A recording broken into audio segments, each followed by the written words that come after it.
오늘은 성물을 함부로 다루지 말라, 성물을 함부로 다루지 말라, 이런 제목으로 하나님 말씀 나누도록 하겠습니다. 자, 베세메스 사람들이 언약궤를 받고는 처음에 매우 즐거워하죠. 13절에서 15절에 보면은 앞에 있는 부분에서 밀을 베다가 하나님의 언약궤를 봅니다. 그리고 기뻐하죠.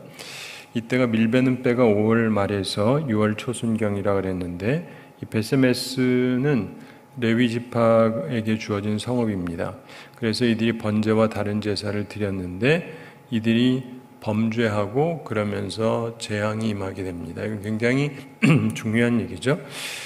보통 사람이 아니고 그 중에서도 레위 지파니까 하나님 앞에 구별된 사람들이고, 그건 특별히 하나님께서 귀하게 여기는 직분을 갖고 있는 사람들인데, 이들은 어려움이 없어야 되잖아요. 근데 이들도 또 실수를 하고 잘못을 했죠. 그것으로 인해서 어려움을 당하게 됐다. 많은 사람이 죽었다는 말씀이 나옵니다. 19절 함께 읽어보겠습니다. 베세메스 사람들이 여호와의 궤를 들여다본 까닭에 그들을 치사 5만 70명을 죽이신지라. 여호와께서 백성을 쳐서 크게 살육하셨으므로 백성이 슬피 울었더라. 아멘. 자, 베세메스 사람들이 여호와의 궤를 들여다봤습니다. 보는 게 문제냐? 성경을 모르는 분은 아무 문제가 없다고 생각하죠. 그러나 성경을 알면 보면 안 되는 거거든요. 하나님이 보지 말라고 하셨으니까. 우리는 항상 기억을 해야 됩니다. 하나님이 말씀하셨으면 그 말씀을 우습게 여기면 안 됩니다. 그래서 레위 지파라 할지라도 보고 싶겠죠. 그 여호와의 궤를 들여다봤다. 이 들여다봤다라는 것에서 그들의 호기심을 우리가 보게 됩니다. 사람이 그런 그 호기심이 항상 있거든요.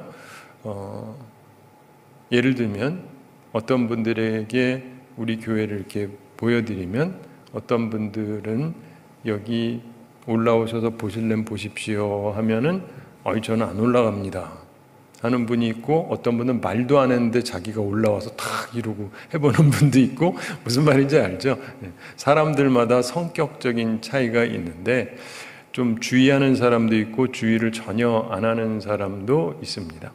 그런데 이 사람들이 여호와의 궤를 들여다봤다.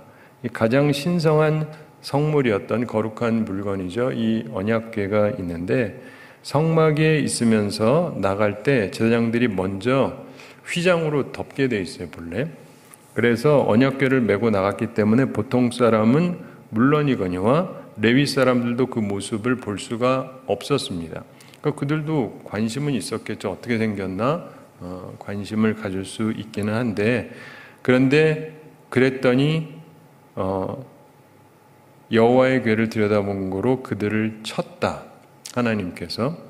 그리고 이제 괄호로 5만이라고 돼 있죠. 그래서 5만 70명이냐 그냥 70명이냐, 우리가 보통 생각할 때 70명이다 이렇게 봅니다. 단지 5만이라고 해서 이렇게 괄호로 쳐졌다는 것은 성경의 사본 중에 어떤 데는 5만 70이라고 돼 있고 어떤 데는 5만 없이 70명만 돼 있어요. 그래서 확연하게 어느 곳은 70명이라고 돼 있으니까 70명은 확실하겠죠. 자, 그런데 70명도 적은 숫자가 아닙니다. 70명을 하나님께서 죽이셨다, 치셨다. 이 사람들이 하나님 안 믿는 사람 아니잖아요. 하나님 다 믿는 사람들이고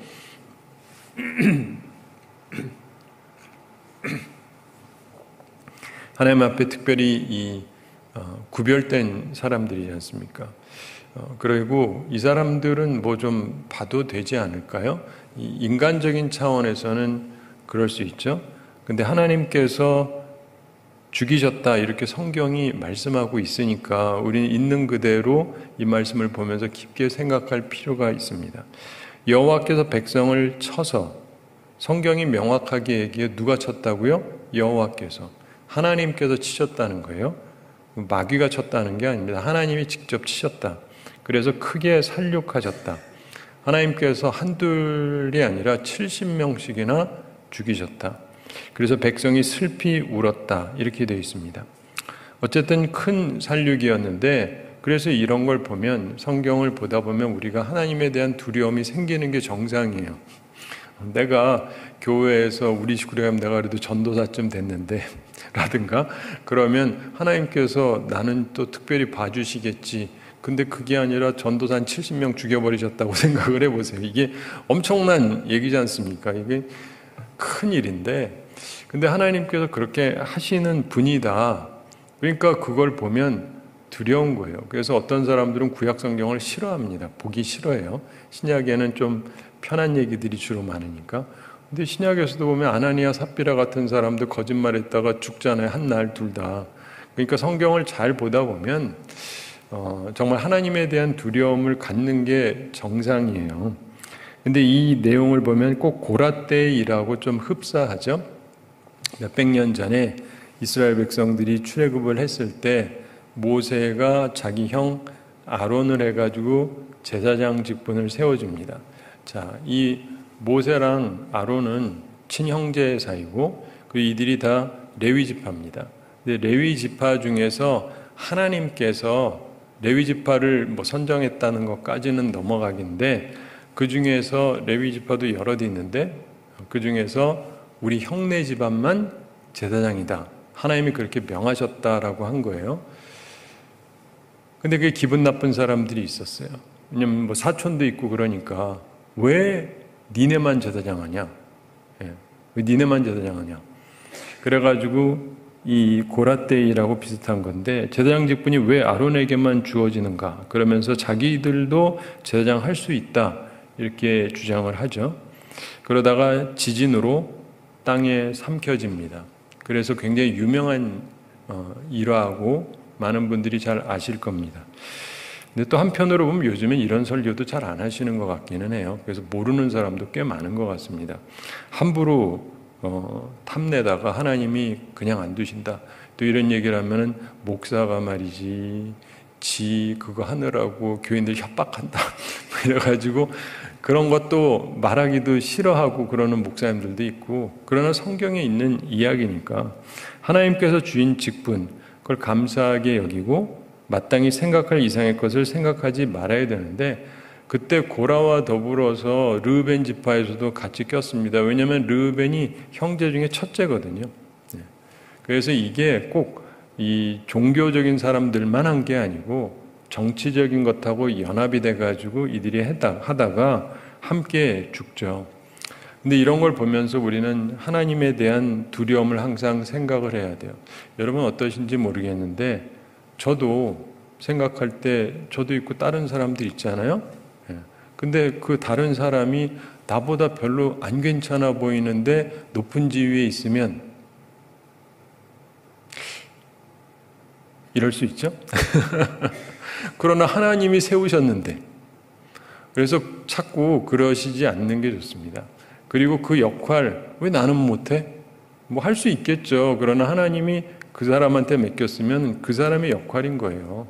쓸데없는데 관심 갖지 말고 쓸데없는데 호기심을 가지시면 안 됩니다. 특별히 우리 모든 하나님의 말씀을 대하고 말씀을 해석하고 말씀을 알고 싶은 사람들이 조심해야 되는 게 쓸데없는 호기심을 가지면 안 된다고 제가 어제도 말씀드렸는데, 이들이 갖고 있었던 게 뭐냐, 호기심이에요. 한번 보고 싶다는 거.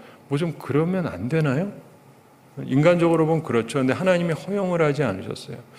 근데 기독교 역사를 보면 너무나 많은 사람들이 호기심 때문에 하나님의 심판을 받아요. 우리 기독교 역사를 살펴보면요, 끊임없이 나오는 이단들이 있어요. 그들의 가장 중요한 특징이 뭔지 아세요? 재림 얘기를 해요. 재림. 옛날부터 그랬어요. 초대교회 때부터. 성경에도 나오는 얘기니까 주님 곧 오신다고. 물론 성경에도 주님 곧 오신다는 말씀도 있죠. 근데 이들은 특징이 완전히 재림에 꽂혀 있어요. 그래서 잘 들으세요. 재림 얘기만 하는 사람은 조심하시는 게 좋아요. 이단일 확률이 매우 높습니다. 저도 재림 얘기 항상 해요. 그리고 매일 죽기 전이 아니라 저녁에 잘 때 아멘 주 예수의 오시옵소서 하면서 기도하지만, 그렇지만 제가 맨날 재림 얘기하진 않잖아요. 재림 얘기만 하는 사람은 위험한 사람이에요. 이 사람이 어느 한쪽으로 이렇게 완전히 쏠려 있으니까. 그리고 이단들이 다 그래요. 그 사람들은 맨날 재림 얘기만 해요. 전부 재림 얘기예요. 그러니까 누가 자꾸 그런 얘기하면요, 약간 거리를 두시는 게 좋아요. 약간 비정상적이라고 보는 게 좋습니다. 온전한 게 아니니까요. 그런데 왜냐하면 그때로부터 지금까지 2000년이 되도록 주님 안 오셨잖아요. 그럼에도 불구하고 깨달음이 없어요. 깨달음이 없어요. 그 사람들은 맨날 주님 오신다 그래가지고 애들 공부도 하지 말아라, 일도 하지 말아라 그러면서 그러다가 죽어갔어요, 맨날. 근데 그걸 끊임없이 계속해요. 왜냐하면 성경에 그 부분만 가지고 보거든요, 이 사람들은. 성경을 총체적으로 봐야 되는데 성경은 있으니까 그런 데만 계속 봐요. 그리고 그 사람들이 갖고 있는 최대 호기심이 뭡니까? 주님이 언제 오시는가? 언제 오시는지 예수님이 뭐라 그랬죠? 나도 모른다. 그럼 우리 몰라야 맞잖아요. 그런데도 연구를 계속해요. 그래도 그리고는 드디어 이날이다 하는 사람들이 나와요. 옛날에도 그렇고 지금도 그렇고 계속 그래, 앞으로도 그럴 거예요. 찾다 보면 자기 나름대로 계산을 할 수가 있거든요. 근데 주님이 모른다 그랬으면 모른다고 받아들여야 되는데 그래도 호기심이 있는 거예요. 계속 그걸 파고 들어가요. 이 자체가 사악한 거예요. 주님이 모른다 그러면 관심 갖지 말라는 거예요, 거기에 대해서. 근데 계속 그 짓을 하잖아요. 이 레위인들이 여호와의 궤를 들여다보는 거랑 똑같은 짓이에요. 주님이 안 가르쳐준다고는 안 가르치는 거죠. 여러분 요한계시록도 연구해 보면은 요한계시록을 다 알면 모든 걸 다 아느냐, 천만의 말씀. 요한계시록을 제가 몇 번 강해해 봐서 아는데 요한계시록 자체에서도 하나님께서 봉하고 알리지 말라 그런 데가 나와요. 요한계시록을 잘 보시면 하나님께서 어떤 거는요, 이거는 임봉하고 알리지 말라고 얘기하신 데가 있대요. 그래서 요한계시록을 다 알아도 알 수가 없어요. 왜냐하면 요한계시록에서 다 안 알려준다고 얘기했는데 어찌 다 알아요. 그런데 자기는 다 안돼. 많이 읽어서 10,000번을 읽어도 소용이 없어요. 다 알 수가 없어요. 왜냐하면 하나님이 다 안 가르쳐 준다고 얘기를 했는데도, 그런데도 그러는, 정말 무식하기 짝이 없고 오만하기 짝이 없고 호기심으로만 가득 차 있고. 제가 언젠가 미국에서 전도사 시절에 이렇게 말씀을 전하는데 어떤 분이 제 설교를 듣고는 목사님인데 연락이 왔어요. 전도사인데 굉장히 말씀이 깊다고, 통찰력이 있다고, 나랑 좀 얘기 좀 하자고. 그래서 목사님이니까 어쩔 수가 없잖아요. 그래서 근데 무슨 일이시냐 했더니 좀 같이 좀 의견을 좀 나눠봤으면 좋겠대요. 뭐 그러십니까? 했더니 뭐라 그러냐면요, 선악과가 무슨 맛이었을 것 같니요? 그러니까 이분은 이게 너무나 자기는 대단한 거예요. 내가 이런 생각을 했다는 것 자체가. 선악과가 어떤 맛이었을 것 같냐. 그래서 어찌합니까? 성경이 설명을 안 했는데 그랬더니 전도사님도 모르세요?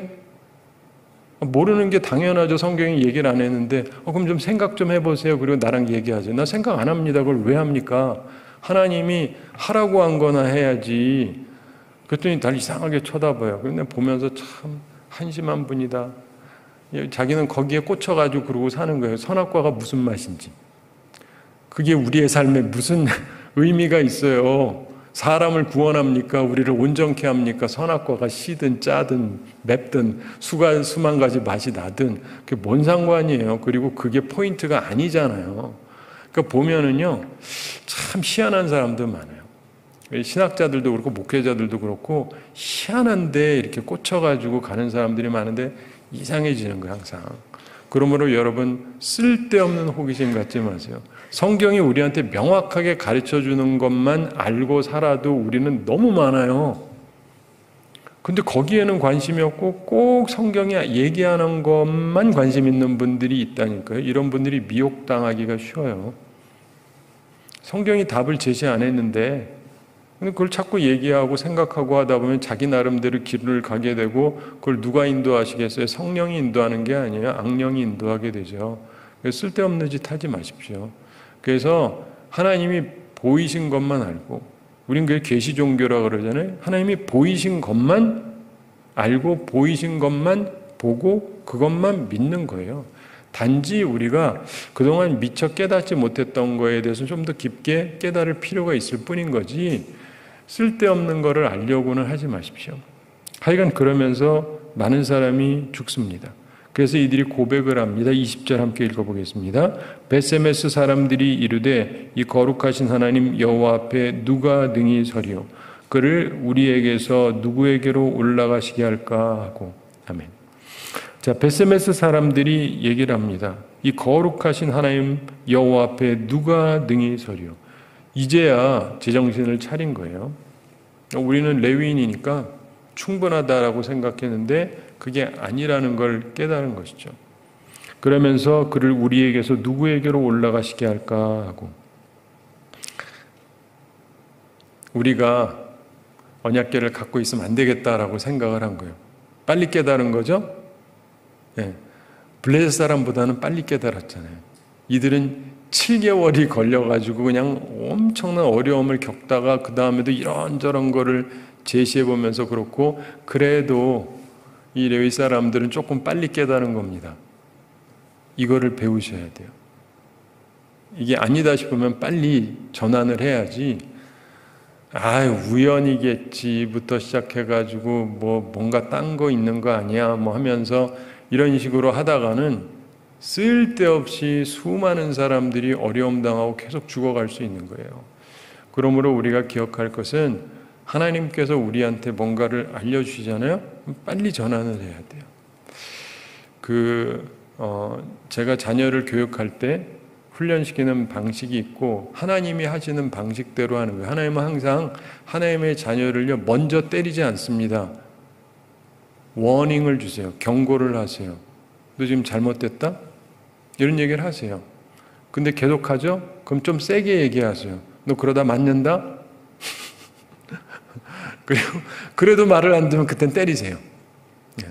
그런데 사실 자녀 교육도 그렇게 해야 되거든요. 무조건 이놈의 자식이 너 한번 오늘 맞아 죽을래? 그리고는 막 두들겨 패고 그러면 안 되고, 행동에 대한 걸 가르쳐 줘야 돼. 이래야 된다 저래야 된다는 걸 가르쳐 줘야죠. 아니고 무조건 때리면 안 되는 거예요. 이렇게 해야 된다? 근데 그렇게 하면 되는 거고, 말을 안 들으면 너 그럼 혼난다라고 경고를 해야 돼요. 경고를 하고, 그래도 안 들으면 너 진짜 혼난다, 너 그러다 맞는다, 정확히 얘기를 해야 돼. 너 때릴 거라고. 계속 말 안 들으면 경고를 명확히 해야 돼요. 그리고 그 다음에 그래도 안 들으면 그땐 때려야죠. 또 하나 중요한 건 뭐냐면 말했으면 지켜야 돼요. 때린다 그랬으면 때려야지. 근데 우리나라 분들은요 거짓말을 잘해요. 막 장로님들도 그래요. 너 말이야 그러면 경찰이 잡아가?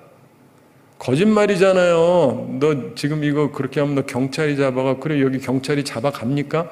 안 잡아가는 거 뻔히 알면서 왜 장로님이 거짓말을 하나? 말 듣게 하려고. 거짓말은 하지 마세요. 그런 걸 공갈 협박이라고 그러잖아요. 공갈 협박 말고 모든 것은 교육을 위해서 하는 거잖아요. 그래서 하나님은 우리한테 제시를 하세요. 온전한 길에 대해서. 그리고 그 길을 제시하시고, 그렇지 않으면 경고를 하시고, 그래도 그러면 또 경고하시고, 그 다음에는 채찍을 드시는 거예요. 그리고는 우리가 돌이키면 채찍을 거두세요. 안 돌이키면 계속 얻어맞습니다. 근데 이걸 사람들이 잘 몰라요. 계속 얻어맞으면서도 왜 맞는지를 몰라요. 그냥 아는 거는 하나님이 나 싫어하나 봐. 왜 하나님은 맨날 나만 괴롭히죠? 괴롭힐만 하니까 괴롭히죠. 그러니까 그러면 안 되고 빨리 깨달아야 돼. 빨리. 제가 어떤 생각을 하냐면, 우리가 이렇게 하나님 앞에서 다듬어진다면 이게 튀어나온 부분이 있으면 하나님이 쳐버리실 수 있단 말이에요. 그래서 스스로를 빨리빨리 다듬는 게 좋아요. 빨리빨리 스스로를 다듬으시는 게 좋습니다. 사실 저도 이런저런 걸 통해서 다듬어졌음에도 불구하고 부족한 게 많죠. 그래서 여러분도 마찬가지입니다. 하나님께서 우리한테 고난을 통해서 순종을 배우게 하세요. 이 예수님에 대해서 나온 말씀이에요, 신약에. 우리도 마찬가지입니다. 왜냐하면 곱게 말 들으면 좋은데 대부분 곱게 말 잘 안 듣습니다. 여러분 자녀 키워보셔서 아시겠지만 애들을 교육시키면서 하면은 네 그리고 네 하면서 계속 따라오는 애는 엄난이 하나도 없습니다. 그리고 이제 어느 정도 지나면 싫어 이런다고요. 애들이 다 그래요. 그래가지고 3살 5살 되면서 미워지고 그 다음에 때려 죽이고 싶단 말까지 나오고 막 그러는 거예요. 자기 생각이 강하니까. 그래서 부모가 짜증이 나기 시작을 하는 거죠. 그렇다고 뭐 막 때리고 뭐 그러라는 거는 절대 아니에요. 그러나 애를 교육을 시켜야 되는데, 자, 보면 하나님께서 우리를 하나님의 자녀를 온전한 길로 인도하려고 하시잖아요. 그래서 구원 시키시고 그 다음에 온전한 사람으로 만들려고 하는 게 성경의 기능이에요. 그래서 저도 그래서 여기 서 있는 거고 교회도 그래서 서 있는 거예요. 그래서 사람들을 구원하고 그냥 구원만 시키고 그게 끝이 아니라 이제 온전한 사람을 만들어야 되는 거예요. 하나님을 믿는다 그러면서 개차반처럼 살라는 게 아니고 하나님 닮은 사람, 예수님 닮은 사람이 되어져야 되잖아요. 이걸 쭉 해야 되는데 그러기 위해서 하나님께서 때로 채찍을 들기도 하시는 거예요. 그럼 빨리 정신 차리고 돌이켜야죠. 근데 그걸 돌이키지 않으면요, 끊임없이 어렵습니다. 근데 이 면에서 보면 지금 이 베세메스 사람들이 잘못을 하긴 했지만 하여간 빨리 깨달았으니까 그거는 그나마 나은 거라고 할 수 있어요. 그러므로 사랑하는 성도 여러분, 여러분의 삶 속에서 하나님께서 나를 치시는 게 있으면요, 빨리 정신 차리는 게 좋아요. 빨리 정신 차리는 게 좋아요. 그리고 빨리 전환하는 게 좋습니다. 하나님은 정말 좋으신 분이세요. 그래서 하나님 잘못했습니다. 그럼 다 봐주세요. 근데 왜 그러세요? 그러면은 괴로움에서 벗어날 수가 없어요. 전 하나님을 닮아가려고 노력하기 때문에 저를 아는 사람들은 제가 그 면에서 주님 따라가려고 노력한다는 걸 알아요. 잘못했다 그러면 용서해 줘요. 아니면 나도 아니에요. 그래서 나를 모르는 사람은 잘못하고 자꾸 핑계를 대요. 거짓말도 하고. 근데 저를 아는 사람은요, 빨리 와서 얘기해요. 미안하다고. 제 자녀들도 그래요. 제 아내도 그렇고. 잘못했으면 실토를 해요. 빨리. 그럼 난 다 항상 괜찮다고 그러거든요. 근데 하나님이 그러신 분이라니까요. 근데 사람들이 이걸 잘 모르는 것 같아요. 요식행위 말고 진짜 하나님은요, 하나님께서는 사랑이시고 좋으신 분이시라, 그렇지만 의로우신 분이어서 죄악된 행동을 하면서 계속 가는 걸 버려두실 수가 없어요. 근데 우리가 잘못하잖아요. 그럼 하나님께, 하나님 제가 잘못했습니다. 어제 잘못했어요. 오늘도 잘못했어요. 그래도 어쩔 수 없어요. 주님은요, 수없이 그래도 상관을 안 하세요. 사람들은 아니죠. 너 어제도 그랬잖아. 오늘도 또 그래? 네가 인간이냐? 이게 사람들 얘기지만 하나님은 아니세요. 예수님께서 누가 나한테 잘못하고 용서해달라고 그러면은 베드로가 몇 번을 용서해 줄까요? 그러잖아요. 근데 세지 말고 그냥 용서하라는 거잖아요.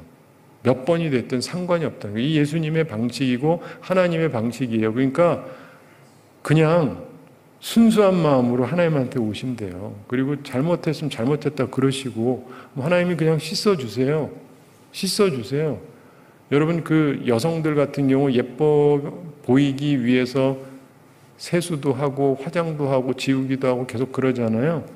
화장 한 번 하면 영원히 그대로 가는 건 아니잖아요. 지우고 씻고 하는 거지.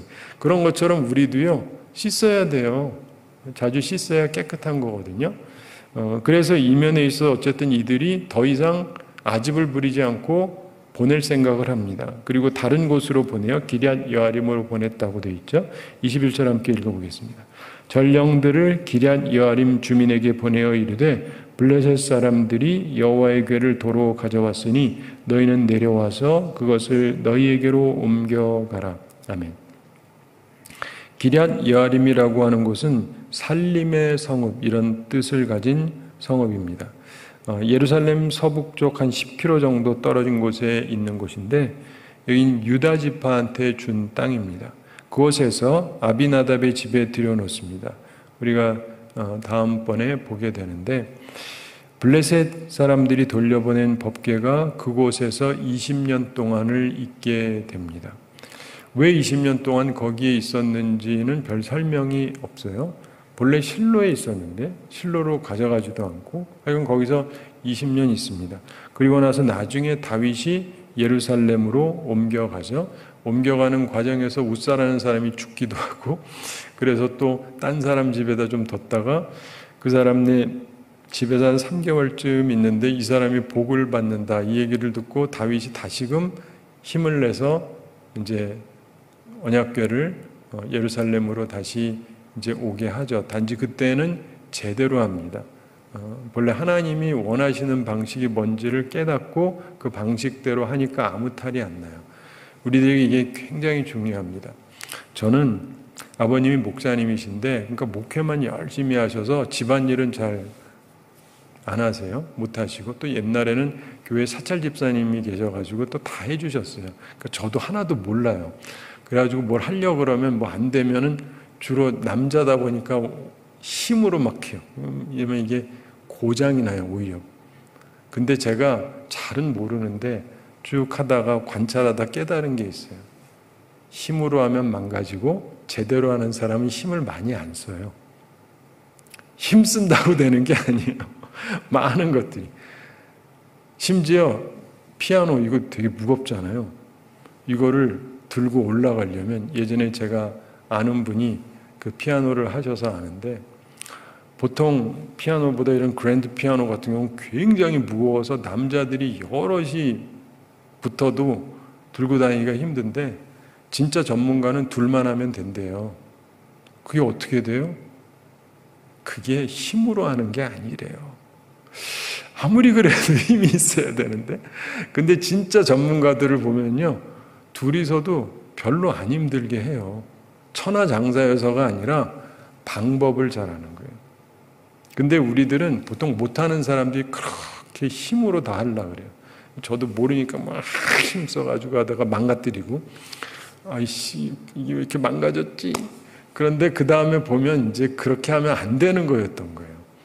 그러니까 우리가 보면 여러분도 기억하실 일이 있습니다. 그냥 무조건 힘줘서 한다고 잘 되는 게 아니고, 진짜 할 줄 알면 힘 덜 들이고도 잘할 수가 있어요. 오늘 말씀 맺으면서 생각할 게 있습니다. 성물을 함부로 소홀히 다루지 말아야 되는데, 블레셋 사람들에게 언약궤가 복이 되지 못했습니다. 이스라엘에게 가장 큰 은총이었지만 블레셋에게는 그게 복이 되지 못했어요. 그런데 특이한 건 하나님의 백성, 그 가운데도 레위인에게도 역시 마찬가지였다라고 하는 것입니다. 하나님의 것은 하나님의 뜻대로 되어져야 됩니다. 이후에도 보겠습니다만 다윗 같은 경우도 선의에서 했지만은 그게 좋게 되지가 않았어요, 처음에.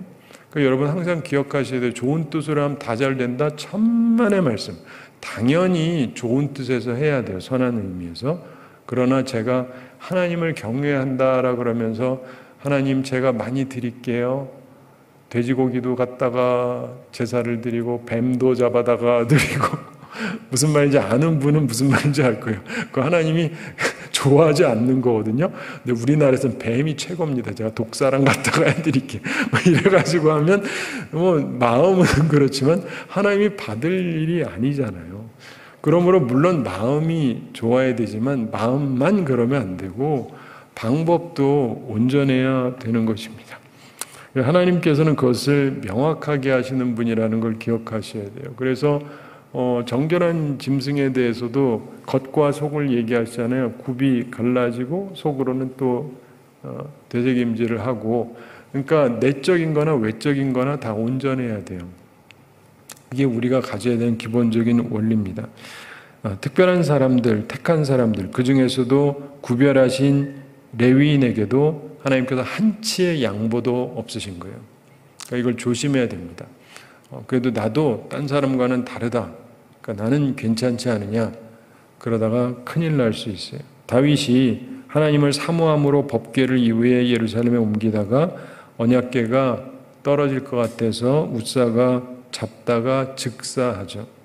하나님 앞에서 어떤 일은 선한 의도조차도 허용되지 않습니다. 언약궤가 떨어지는 것보다는 안 떨어지는 게 맞지 않습니까? 저도 어렸을 때 보면서 항상 좀 이상했는데, 근데 그거 잡았다고 하나님이 그가 그 자리에서 죽게 만드세요. 명령되어진 일은 그대로 따라야 한다. 이게 성경을 보면 나오는 부분이에요. 우리는 그리스도로 인해서 하나님께 직접 이제 나갈 수가 있습니다. 그러니까 감사한 일이죠. 그러나 하나님에 대한 경외심을 잃으시면 안 됩니다.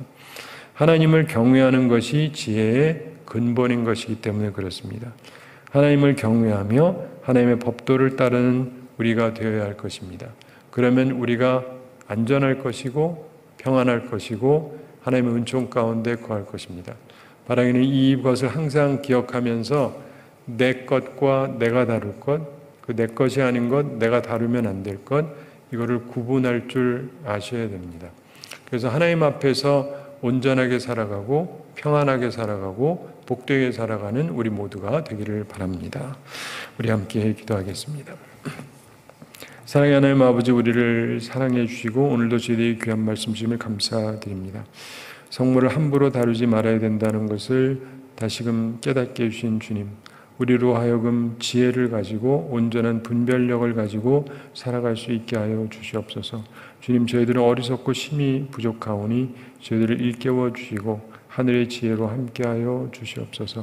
하나님께서 우리에게 원하시는 바가 무엇인지 명확하게 알고 순수한 마음으로 또 순수한 방법으로 온전한 방법으로 주님을 섬김으로 하나님께서 기뻐하시는 삶을 평안하게 살아가는 주의 백성들 다 되게 하여 주시옵소서. 오늘도 주님 앞에 나온 성도들 기억하셔서 주님께서 축복하여 주시고 우리 모든 성도들 영육간에 강건케 해주시고 일용할 양식 공급해 주시고 시험에 들지 않고 악과 싸워 이기는 주의 용사들이 다 되게 하여 주시옵소서. 주님, 우리를 사랑해 주심을 감사드립니다. 하나님의 그 지극한 사랑을 저희들이 확실히 알게 해주시고 주님께서 우리를 얼마나 사랑하시고 우리의 복 주시기를 원하시는지를 기억하며 우리 스스로가 주의 말씀을 따라 살아감으로 생명을 얻으며 복을 얻으며 복된 길 가운데서 항상 행복하게 주님을 찬양하며 감사하며 살아갈 수 있게 하여 주시옵소서. 감사드리며 예수님의 이름으로 기도드리옵나이다. 아멘.